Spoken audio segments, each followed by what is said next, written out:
قل هذه سبيلي أدعو إلى الله على بصيرة أنا ومن اتبعني وسبحان الله وما أنا من المشركين. الحمد لله رب العالمين، والصلاة والسلام على سيدنا وحبيبنا محمد وعلى آله وأصحابه أجمعين. خۆشەویستان و بەڕێزان، لە زنجیرە باسی ڕۆشنتردا لە ئەڵقەی ڕابردوودا باسی ئەوەمان کرد چۆن جەستە نەخۆش دەکەوێت کۆمەڵە مرۆڤێک خوای پەروەردگار تاقییان دەکاتەوە بە نەخۆشی عەقلیش هەیە. بە هەمان شێوە کۆمەڵە خەڵکێک مبتەلا بوون، تاقی کراونەوە لەلایەن خوای پەروەردگارەوە بەوەی کەوا تووشی نەخۆشی عەقلی دەبن. جا ئەوانەی تووشی نەخۆشی عەقلی دەبن کە مستەلەحەکە عەرزم کردن لە ئەڵقەی ڕابردوودا داوای لێبوردن دەکەم ئەگە وشەیەکی گونجاو و شیاو نەبێ، دیارە مستەلەحی زانستی هەیە بەڵام خەڵکی ئێمە تێی ناگاوە، هەر بەشی دەروون ناسەکان باسی دەکەن وشەیەکی جوانە. بەڵام کورد هەمووی وا حاڵی بووین کە دەڵێن شێت و عەرەب پێی دەڵێن مەجنون. تازە ئەوانە هەرتا لە قورئانیشە بە مەجنون تۆمار کراوە، چونکە زمانی خەڵکە. ئەو وشەی شێت کەسانێک هەن کە بە زگماک شێتن،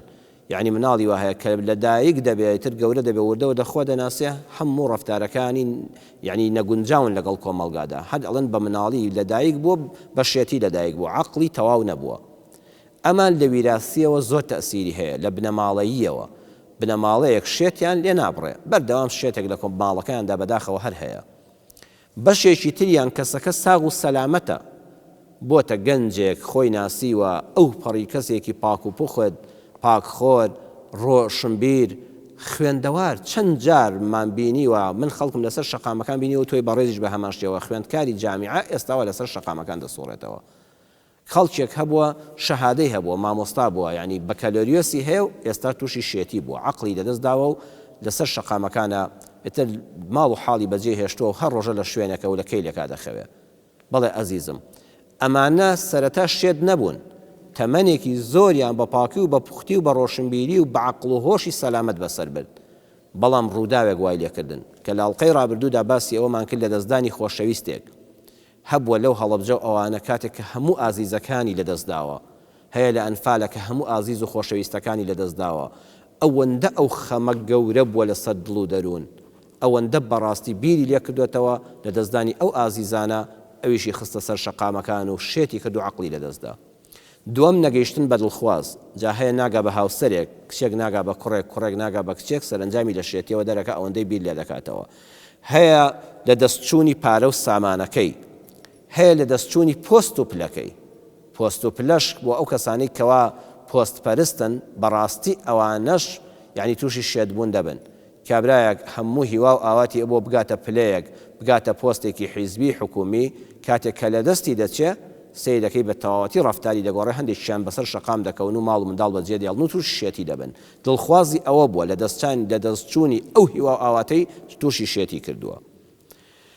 هەروەها خیانەتی متمان، هاوڕێی متمانە پێکراو. خەڵکێکیش هەبووە لەوانەی کە تووشی شێتی بوون، هاوڕێیەکیان هەبووە ئەوەندەی متمانە پێی هەبووە، ئەوەندە خۆشی ویستووە، ئەوەندە لە لای جێگەی سیقە بووە، یعنی بەوەندە قەسیقەی بە براکانی خۆی نەبووە، بە خوشکی خۆی نەبووە، تەواوی نهێنی دڵی خۆی بۆ کردوێتەوە. وەختێ بەخۆی دەزانێت ئای ئەوەی کە من چەند ساڵە جێگەی متمانە و ڕێزم بوو، جێگەی هەموو ئەسرار و نهێنیەکانم بوو، ئەمە لە پشتەوە ماڵی وێران کردوم، ئەمە دوژمنم بۆ من بەخۆم نەزانیوە، ئەوەش ژەهری دەرخواردام و من وەم زانیوە شەکرە، ئەوە خەڵەتاوم. زۆر کەسیشەیە تەحەمولی ئەوە ناکە، مێشکی قبوڵی ناکە، سەرنجام شێت دەبێت لە ئەنجامی ئەو ناپاکەی کە بەرامبەری کراوە. چوارەم هۆکار بەڕێزان بۆ توشبوون بە شێتی بریتیە لە گازی کیمیایی و مادە ژەهراویەکان. ئەو مادە ژەهراویانەی کەوا چەکی نێودەوڵەتی قەدەغەکراون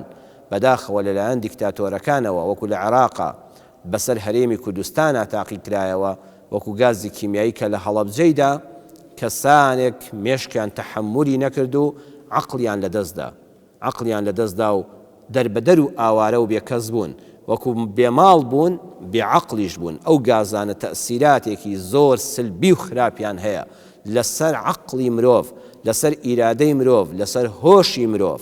جا کەسی وا هەیە کە ئەو گازە کیمیایی و ئەو گازە خراپە ژەهراویانە هەڵدەمژێ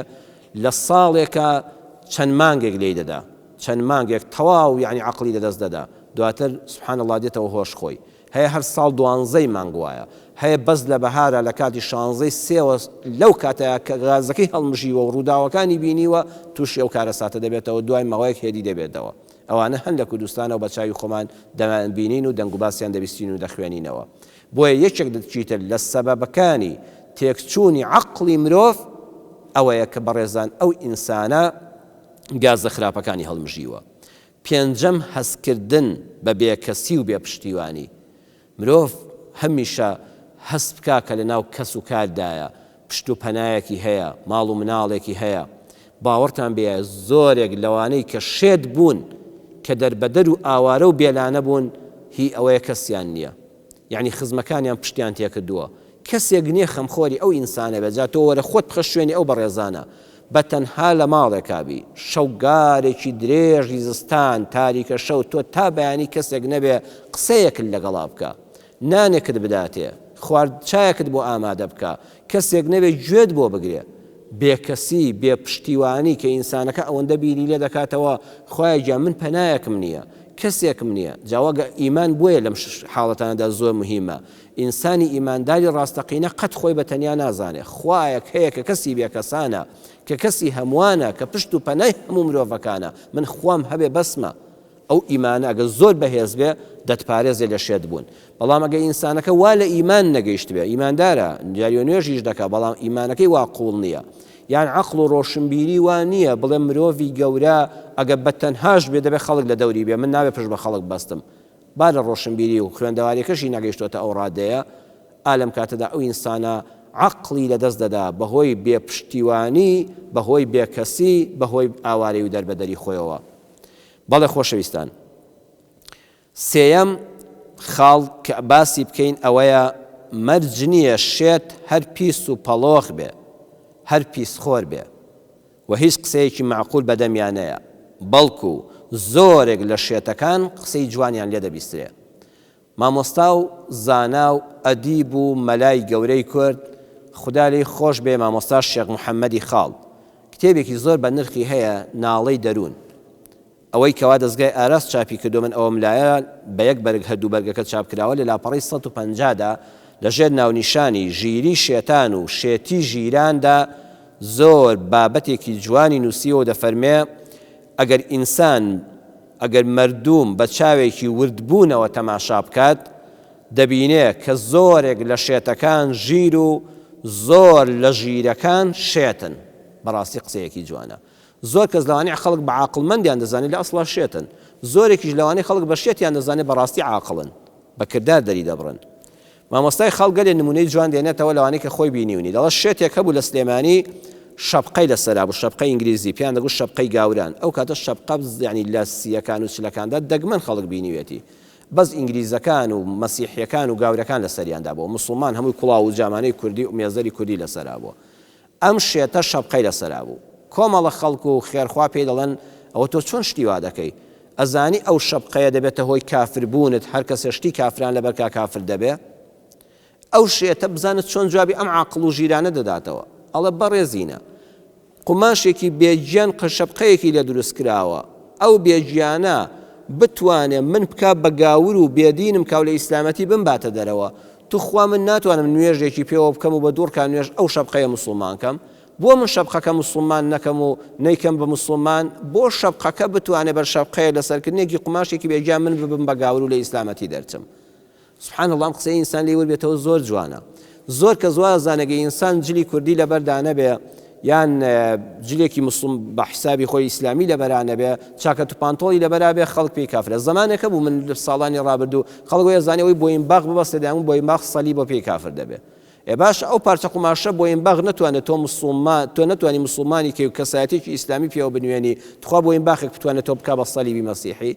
قسەی ئەو شێتە لەو کاتەدا زۆر جوان بووە بۆ من ئەو مسلمان نەکەم بۆ کارێکی مسلمانانەی پێوە نەکەم باشە بۆ ئەو دەتوانێت من کافرکە لە دینی ئیسلام بمباتە دەرەوە هەر مامۆستاش قازی شێخ محەممەدی خاڵ هەر لەو ناڵی دەروون و لە هەمان لاپەڕەدا دەفەرمێ شێتێکە بوو لە سلێمانی خاوەنی ماڵ و منداڵ بوو جا ئەو شێتانە هەیەنە ژنی هێناوە کە شێت بووە یعنی ژنی هەبووە منداڵی زۆری هەبوو لە دوایدا عەقڵی لەدەستدا بوو بەڵام هەر لەناو ماڵ و منداڵەکەیدا دەژیا وەکو چۆن پێغەمبەری خوا صلی الله علیه وسلم لە ئەڵقەی ڕابردوو باسم کرد چۆن نەخۆشی پێست دوو جۆری هەیە بەس بۆ خۆی ناڕەحەتە هەیە ناڕەحەتیەکەی بۆ دەوروبەریشە شێتی وا هەیە لەناو ماڵ و منداڵی خۆشیا دەژی کاسپیش دەکا بەڵام عەقڵی لەدەست داوە بەڵام زەرەری بۆ کۆمەڵگانیە ئەو شێتە خەمی ماڵ و منداڵەکەی بوو دڵسۆزی ماڵ و منداڵەکەشی بوو بەڵام محتاج بوو زۆر نەفس بەرزیش بوو قازی خاڵ دەفەرمێ زۆر نەفس بەرز و عیزەت بەرز بوو نەبوونی تینی بۆ نەهێنا دەستی لە کەسپان نەدەکردەوە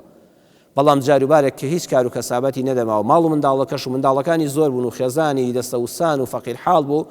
ئەچۆ لای دوکانی دەوڵەمەندێک کە تێڕا دەبینی دەیگو فڵان کەس هاوکاریەکم بکە کابراش سەری دەکرد بە حساب بۆ شتێکەکە و دێ بڕۆ خوا بداتێ کۆلێگو خوا زۆری بە تۆ داوە تۆ شتێک باشی من دەدی با دەبڕۆ وازمان لێ بێنە ئەم شێتە نەدەڕۆی لە بەردەمی دوکانەکە دادەنیشت و بۆ خۆی ئەگەر 50 فرسی پێ بووە 25 فرسی ئەو زمانی پێ بووایە مامۆستای خاڵ دەفەرمێت دادەنیشت و چاوەڕێی دەکرد تا سوالکەرێک فەقیرێک بوێ داتێ دەپەڕی کە داوای یارمەتی لە دوکاندەگری کاکە وەرە مەچۆ بە لای دوکاندارە وەرە چی پارەی خۆی پێ بوو دەیگو ئەوە تا من دەدەمێ بەخوا لە خوا بداتێ بەڵام من لە جیاتیەوەیش پارەکە دەدەمێ هەموو ماڵی خوایە تەشەرێکی زۆری لەو دوکاندارە دەوڵەمەندە دەدا یعنی بەوەی کە ئەم خێری بە فەقیرەکە دەکرد کە خۆی شایانی خێر پێکردنە ئەیگوت بەو مەڵێ ئەوە چروکە ئەوە ڕەزیلە ئەدر کابرا بمردا باشتر بوو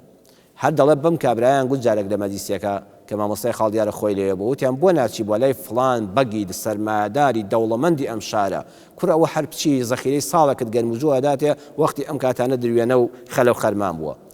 کوڕەکتی بابەجانیەوە ئەو دەڵێن چی واللهی فڵان کەسم بینیوە تاژیەکانی کە ڕاویان پێ دەکا کە کەروێشکیان پێدەگرێ و گۆشتیان پێ پەیدا دەکا ئەوەندە تاژیەکانی خۆی برسین سەر بە تەنووری ماڵاندا دەکەن کولێرەیەکی گەرم بفڕێنن ئێستا هیچ ناکە گۆشت دەدا بە من کوڕە بەخوا ئەوە کاتی خۆی کوێغای بەهەشت بووایە جا شێتەکان قسەی زۆر جوان و خۆش دەکەن وتی کوێخای بەهەشت بووایە ئادەم هەرددانێکی ئەوەندە دەرپاتانەیە توانی دەنگێ گەنم لەوە بخوا کە پێی لە بەهەشت دەرکرا وەکو کاتی خۆی بیستراوە ئادەم لە داری گەرمی خوارد وتی ئەگەر خوا ئەمەی بکردا بە کوێخای بەهەشت ئەو بەگە دەوڵەمەندە سەرمایەدارە والله ئادەم دانێکی ئەوەندە دەرپاتایە دەنگێ گەرمی نەدەخوارد ئەوە هیچی لەدەست دەرناکەوێت ئەم قسانە سەیری کە زۆر پڕی ئەتیبارن چەند سەرمایەداری باس کردووە کە ئەوانەی کە خزمەتکاریانن کە ماڵ و منداڵی خۆیانن ئەوانە خۆیان سەر بە ماڵاندا دەکەن لە برسیدا مامۆستای خاڵ دەفەرمێت جارێک یەکێک لە گەورە پیاوانی دەمڕاستی باڵادەست سەردانێکی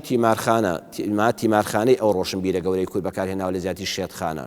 شەیەکی ناشرینە تیمارخانە ینی کۆمەڵە خەڵک هەیە پێویستیان بە تیمارە کە ئەسبابەکانی بدۆزینەوە چارەسەریان بۆ بدۆزینەوە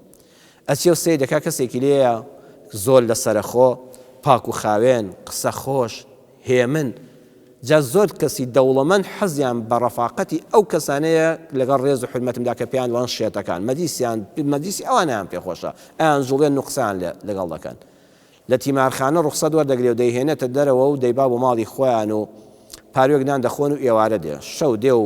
مێز دەڕازێنەوە مێژزی خواردنەوە و میوەهات و ئەوانی کە پێی دەڵێن مەشروبات و ئەوە حرام کراوەکان دەست دەکا بە عارە خواردنەوە و کابرای شێتیش لەسەر مێز دانیشتووە پەرداخێکی بۆ تێدەکا و دەڵە فەرم و تۆش بخۆوە کابرای شێت قسەیەکی زۆر بە قووەت دەکا ئەڵە قوربان جەناب تۆ دەخۆیتەوە ئەم عارەقە دەخۆیتەوە بۆی سەرخۆش بی وەکو منی شێتت لێبێ ئاشم منی بەدبەخت و شێت عارەق بخۆمەوە تاوەکو چێم لێبێ سبحان الله چەند قسەیەکی بەهێزە جەنابی گەورە جەنابی پایەبەرز جەنابی ناودار و دەوڵەمەند تۆ ئەم عارەقە دەخۆیەوە بۆی سەرخۆش ببی عەقڵ لەدەست دەی و لاڵ و پاڵ بکەوی و قسە بزڕکێنی بۆ ئەوی وەکو منت لێبێ خۆت بکەی بە شێت ئەی باشە من کە خۆم شێتم عارەق بخۆمەوە وەکو چێم لێبێ مامۆستای خاڵ دەفەرمێ ئەم پیاوە بیری لەم قسەیە کردەوە پەرداخەکە بەدەستێ بوو پەرداخەکەی دانا ئەنجاری وایە یەک قسە ژیانت دەگۆڕێ وەڵی وەڵڵاهی لە هەموو عمرما بیرم لەوە نەکردوێتەوە من کە سەرخۆش دەبم وەکو شێتم لێدێ ئادێ ئەو مەجلیسە لابن ئەو پەرداخوشتانە لابن ئەو بتڵانە بشکێنن بۆ هەتا واز لە عارە خواردنەوە دێنێ ئەو شێتە بۆی دەبێتە خێر و بەرەکەت و بۆی دەبێتە مامۆستا بە ئاگای دێنێتەوە حیفە تۆ بە پارەی خۆت بە ماڵی خۆت شێت کەی ئەی شێت وەکو چێی لێبێ ئەو قسەیە تەئسیری تێکرد بۆیە مامۆستا دەفەرمێ شێتەکان هەموو ئەسکیان سووکە هەموو ڕوحیان پاکە زمانیان شیرینە قسەیان خۆشە قسەکان دەزانی بۆ خۆشە کە قسەیەک دەکەن تۆ تەوەقوعی ئەو قسە خۆشەی لێ ناکەی تەوەقوعی ناکەی ئەو قسە جوانە بکە بۆیە کە قسەکە دەکات زۆر شیرینە بەڵام کەسی عاقڵ و ژیر دەفەرمێ کاتێککە قسەیەکی جوان دەکات تەوەقوعی گەورەتری لێ دەکەی ئەها پیاوی گەورە پیاوی زانا وتەی زۆر بەهێز دەڵێ کەچی خەڵک کۆرەجاوکەی قسەیە چونکە تەوەقوعی گەورەتری لێ دەکرد بەڵام شێتەکە کە قسەیەکی جوان دەردەبڕێ مەقتەعێکی جوان دەڕێت دێڕێکی جوان دەردەبڕێ شعرێک دەڵێ خەڵک چاوەڕێی ئەوەی لێ نەکردووە لە ئەنجامە ئەویش بە هەمان شێوە چاوەڕێی ئەوەی لێ دەکرێت کە قسەکان وەکو خۆی نەبن بەڵێ شێتەکان خۆشەویستان شێتەکان زۆر جار ڕەفتاری زۆر جوان دەردەبڕن عەرزم کردن هەیانە کاسبکارە ماڵ و منداڵ بەدەستی خۆی بەخێو دەکات کتێبێک هەیە پێڵەن کتێبی ترپە نووسەری ناوداری کوێتی ئەدهم شەرقاوی نووسیوێتی